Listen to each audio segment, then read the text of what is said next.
국민 여러분, 새해 좋은 꿈 많이 꾸셨습니까? 을사년 새해에는 정말 기쁜 일 많으시길 바랍니다.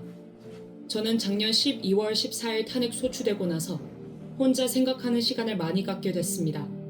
좀 아이러니하지만 탄핵 소추가 되고 보니 이제서야 제가 대통령이구나 하는 생각이 듭니다. 26년의 공직 생활, 8개월의 대선 운동, 대통령 당선과 정권 인수 작업, 대통령 취임 이후 새벽부터 밤늦게까지 정신없이 일만 하다 보니 제가 대통령이라는 생각을 못하고 지내온 것 같습니다. 공직 인사, 선거 공약과 국정 과제, 현안과 위기 관리 등 외교, 안보, 경제, 사회 문제를 정말 치열하게 고민하고 토론하고 어려운 결정을 해야 하는 일이 많았습니다.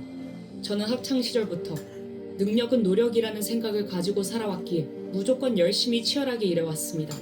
대통령답게 권위도 갖고 휴식도 취하고 하라고 조언하는 분도 많이 계셨지만 취임 이후 나라 안팎의 사정이 녹록치 않았습니다. 글로벌 안보 및 공급망 위기, 고물가, 고금리, 고환율의 외생적 경제 위기가 닥쳐왔습니다. 지난 정부의 포퓰리즘 정책에 따른 국가 채무의 폭발적 증가, 부동산 정책 실패에 따른 영끌 가계대출 문제, 소주성 정책에 의한 최저임금 인상 등으로 자영업자와 소상공인, 중소기업의 경영 악화와 대출금 문제 등은 경제 위기를 극복해 나가는 데 어려움을 더하였습니다. 하지만 국민 여러분께서 어려운 여건에도 저와 정부를 믿고 따라주신 덕분에 차근차근 현안과 위기를 풀어갈 수 있었습니다. 징벌적 과세 정책을 폐기하고 시장 원리에 충실하게 부동산 정책을 펴온 결과 주택 가격을 안정적으로 관리하고 글로벌 중추국가 외교와 경제를 연결하여 해외 시장을 개척하고 수출에 노력한 결과 지난해 역대 최대 수출 실적을 달성하고 우리보다 인구가 2.5배 많은 일본을 거의 따라갔습니다.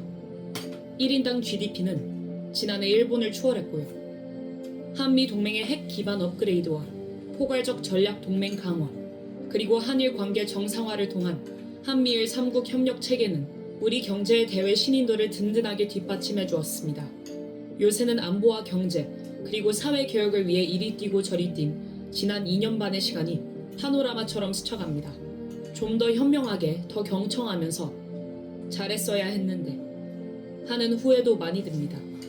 지난 대선 기간, 그리고 취임 후 2년 반의 시간을 돌이켜보면 부족한 저를 믿고 응원해주신 국민 한 분 한 분의 얼굴이 떠오르고 지친 몸을 끌고 새벽 일을 시작하시는 분들, 추운 아침, 미래를 준비하기 위해 책가방을 둘러매고 나가는 학생들, 어려운 여건에서 아프고 불편한 몸으로 고생하시는 분들 생각이 많이 납니다. 찾아뵙고 도움을 드리지 못해 안타까운 마음입니다. 부지런히 돌아다니고 일하다가 이렇게 직무정지 상태에서 비로소 내가 대통령이구나 라는 생각을 하게 되는 것은 이러한 안타까움 때문이 아닌가 싶습니다. 이번 직무정지가 저희 공직 생활에서 4번째 직무정지입니다. 검사로서 1차례, 검찰총장으로서 2차례, 모두 3차례의 직무정지를 받았습니다. 제 주변 사람들은 제게 적당히 타협하고 조금 쉬운 길을 찾지 않는다고 어리석다고 합니다. 어리석은 선택으로 직무정지를 받다 보면 가까운 사람들이 등을 돌리고 외로움을 느낄 때도 있지만 시간이 지나면 오해도 풀리고 많은 분들의 응원과 격려가 힘이 되었습니다. 늘 저의 어리석은 결단은 저의 변함없는 자유민주주의와 법치주의에 대한 신념이었습니다. 자유민주주의 아닌 민주주의는 가짜 민주주의이고 민주주의의 이름을 빌린 독재와 전체주의입니다. 민주주의는 개인의 자유를 지켜주기 위한 제도이고 자유민주주의는 법치주의를 통해 실현되는 것입니다. 또 우리 공동체 모든 사람들의 자유가 공존하는 방식이 바로 법치입니다. 법치는 자유를 존중하는 합리적인 법과 공정한 사법관에 의해 실현됩니다. 법치주의는 자유민주주의의 핵심 요소입니다. 자유민주주의는 경제에 있어 자유시장 경제 원리와 결합하여 자율과 창의를 통해 우리의 번영을 이루어내고 풍부한 복지와 연대의 재원을 만들어내며 번영의 선순환을 만들어냅니다. 우리나라는 부존 자원이 없지만 훌륭한 인적 자원을 가지고 있고 개방적이고 활발한 국제 교역을 통해 발전해 왔습니다. 오늘날 세계는 안보, 경제, 원자재 공급망 등에서 모든 나라들이 서로 복잡한 관계를 맺고 있습니다. 우리의 번영을 지속하고 미래 세대에 이어주려면 자유와 법치의 가치를 공유하는 국가들과의 연대가 특히 중요합니다. 물론 우리에게 적대적인 공격을 하지 않는 국가는 체제와 가치가 다르더라도 상호 존중과 공동 이익의 추구라는 현실적인 측면에서 협력해야 합니다. 하지만 체제와 지향하는 가치가 우리와 다르고 우리에게 적대적인 영향력 공세를 하는 국가라면 늘 경계하면서 우리의 주권을 지키고 훼손당하지 않도록 해야 합니다. 외부의 주권 침탈 세력의 적대적 영향력 공작을 늘 경계해야 하는 것입니다. 그렇게 해야 그런 세력의 영향력을 차단하고 우리를 만만히 보지 않도록 하면서 상호 존중과 공동 이익을 실현할 수 있는 것입니다. 우리가 경계하고 조심해야 공동 번영과 평화를 누릴 수 있는 것입니다. 제2차 세계대전 이후 유엔이 설립되고 어떤 사유이던 분쟁을 군사 공격과 전쟁으로 해결하는 것은 국제법상 금지되고 방어 목적 이외 전쟁은 금지되었습니다. 총칼로서 피를 흘리는 군사 공격과 전쟁 도발은 국제법상 금지되었으므로 강대국이라 하더라도 외교상 큰 부담으로 작용하게 되어 총칼을 쓰지 않는 회색지대 전술이 널리 사용되게 된 것입니다. 허위 선동의 심리전, 정치인 매수와 선거 개입 등의 정치전, 디지털 시스템을 공격하는 사이버전, 군사적 시위와 위협을 보태어 시연하는 하이브리드 전술이 널리 쓰이게 된 것입니다. 국가 기밀 정보와 핵심 산업기술 정보의 탈취와 같은 정보전도 하이브리드 전에 포함됩니다. 그래서 현대적 신흥 안보는 군사 정치 안보를 넘어서 경제 안보, 보건 환경 안보, 에너지 식량 안보, 첨단 기술 안보, 사이버 안보, 재난 안보 등 매우 포괄적이고 다양합니다. 군사 정치 안보는 정보 보호, 보안과 각종 영향력 공작 차단을 포함합니다. 군사 도발과 전쟁은 상대국의 주권을 침탈하는 정치 행위인데 국제법이 금지하는 군사 도발과 전쟁을 하지 않고 공격과 책임 주체도 뚜렷이 드러나지 않는 다양한 회색지대 하이브리드 전을 주권 침탈의 수단으로 사용하는 것입니다. 특히 권위주의 독재국가, 전체주의 국가는 체제 유지를 위해 주변국을 비롯한 많은 국가들을 소국 내지 영향권 하에 두려고 하고 있습니다. 국내 정치 세력 가운데 외부의 주권 침탈 세력과 손을 잡으면 이들의 영향력 공작을 도움을 받아 정치 권력을 획득하는 데 유리합니다. 그러나 공짜는 없습니다. 우리의 핵심 국익을 내줘야 합니다. 국가 기밀 정보, 산업 기술 정보뿐 아니라 원전과 같은 에너지 안보와 산업 경쟁력 등을 내주고 나아가 자유의 가치를 공유하는 국가들과의 연대를 붕괴시키고 스스로 외교 고립화를 자초합니다. 국익에 명백히 반하는 반국가 행위를 하는 것입니다. 이런 세력이 집권 여당으로 있을 때뿐만 아니라 국회 의석을 대거 거미한 거대 야당이 되는 경우에도 국익에 반하는 반국가 행위는 계속됩니다. 막강한 국회 권력과 국회 독재로 입법과 예산 봉쇄를 통해 집권 여당의 국정 운영을 철저히 틀어막고 국정 마비를 시킵니다. 여야 간의 정치적 의견 차이나 견제와 균형 차원을 넘어서 반국가적인 국익 포기 강요와 국정 마비, 헌정 질서 붕괴를 밀어붙입니다. 이건 남의 나라 이야기가 아닙니다. 바로 대한민국의 현실입니다. 어떤 정치 세력이라도 유권자의 눈치를 보게 되어 있어 무도한 폐악을 계속하기 어렵지만 선거 조작으로 언제든 국회 의석을 계획한 대로 차지할 수 있다든가 행정권을 접수할 수 있다고 자신한다면 못할 일이 뭐가 있겠습니까? 우리나라 선거에서 부정선거의 증거는 너무나 많습니다. 이를 가능하게 하는 선관위의 엉터리 시스템도 다 드러났습니다. 특정인을 지목해서 부정선거를 처벌할 증거가 부족하다 하여 부정선거를 음모론으로 일축할 수 없습니다. 칼에 찔려 사망한 시신이 다수 발견됐는데 살인범을 특정하지 못했다 하여 살인사건이 없었고 정상적인 자연사라고 우길 수 없는 것입니다. 정상적인 법치국가라면 수사기관에 적극 수사 의뢰하고 모두 협력하여 범인을 찾아야 하는 것입니다. 선거 소송에 투표한 검표에도 엄청난 가짜 투표지가 발견되었고 선관위의 전산 시스템이 해킹과 조작에 무방비이고 정상적인 국가기관 전산 시스템의 기준에 현격히 미달한데도 이를 시정하려는 어떠한 노력도 하지 않을 뿐 아니라 발표된 투표자 수와 실제 투표자 수의 일치 여부에 대한 검증과 확인을 거부한다면 총체적인 부정선거 시스템이 가동된 것입니다. 이는 국민의 주권을 도둑질하는 행위이고 자유민주주의를 붕괴시키는 행위입니다. 자유민주주의와 법치주의를 지향하는 정상적인 국가라면 선거 소송에서 이를 발견한 대법관과 선관위가 수사 의뢰하고 수사에 적극 협력하여 이번 불법 선거 행위가 일어났는지 철저히 확인해야 하는 것입니다. 그럼에도 이를 은폐하였습니다. 살해당한 시신은 많이 발견됐는데 피해자 가족에게 누가 범인인지 입증 자료를 찾아 고소하여 처벌이 확정되지 않은 한 살인 사건을 운운하는 것은 음모론이라고 공격한다면 이게 국가입니까? 디지털 시스템과 가짜 투표지 투입 등으로 이루어지는 부정선거 시스템은 한 국가의 경험 없는 정치 세력이 혼자 독자적으로 시도하고 추진할 수 있는 일이 아닙니다. 잘못하다가 적발되면 정치 세력이 붕괴될 수 있습니다.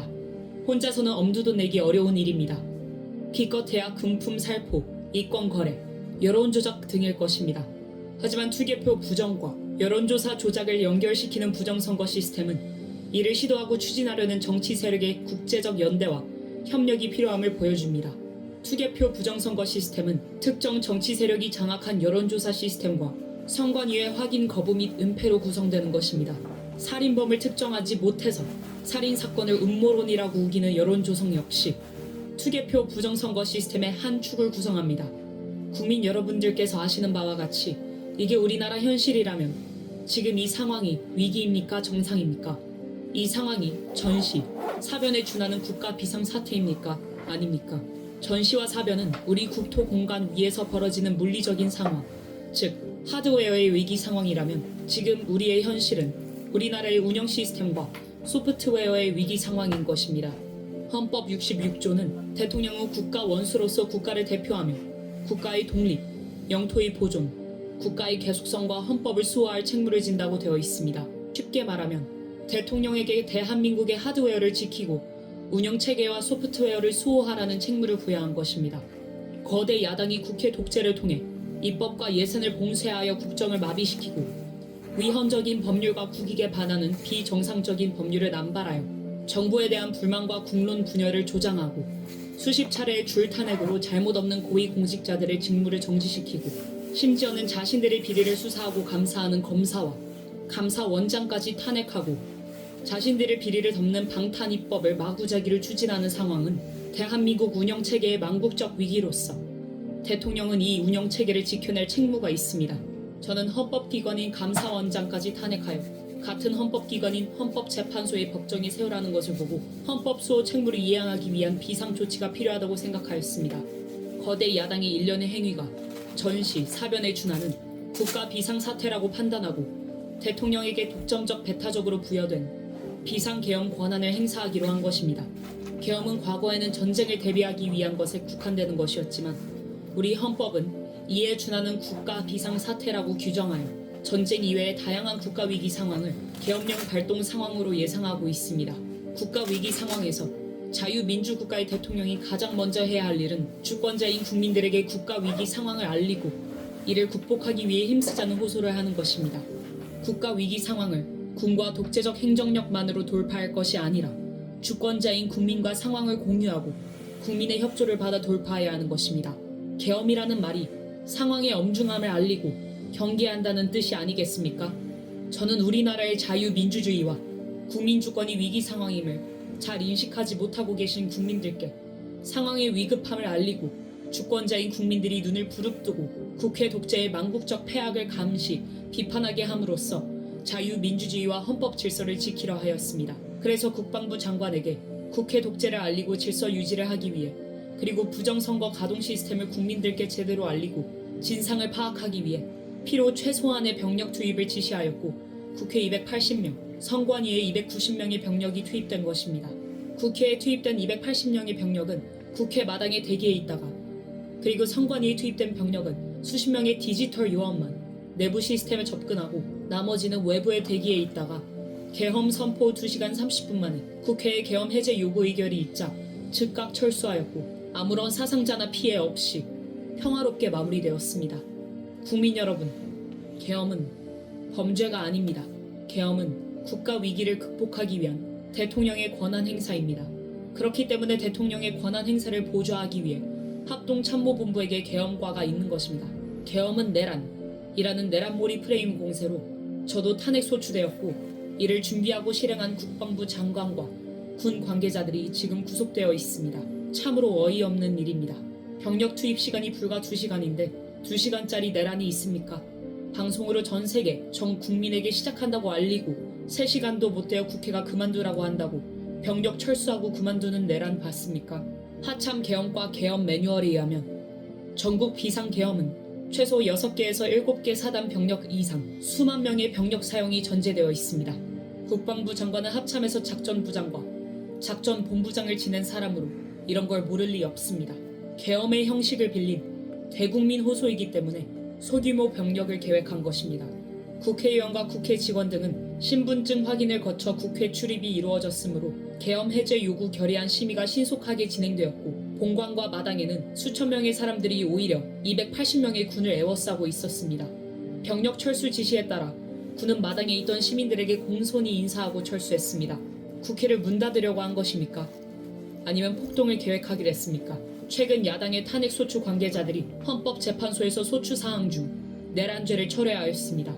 내란죄가 도저히 성립될 수 없으니 당연한 조치를 한 것입니다. 그런데 내란놀이로 탄핵 소추를 해놓고 재판에 가서 내란을 뺀다면 사기 탄핵, 사기 소추 아닙니까?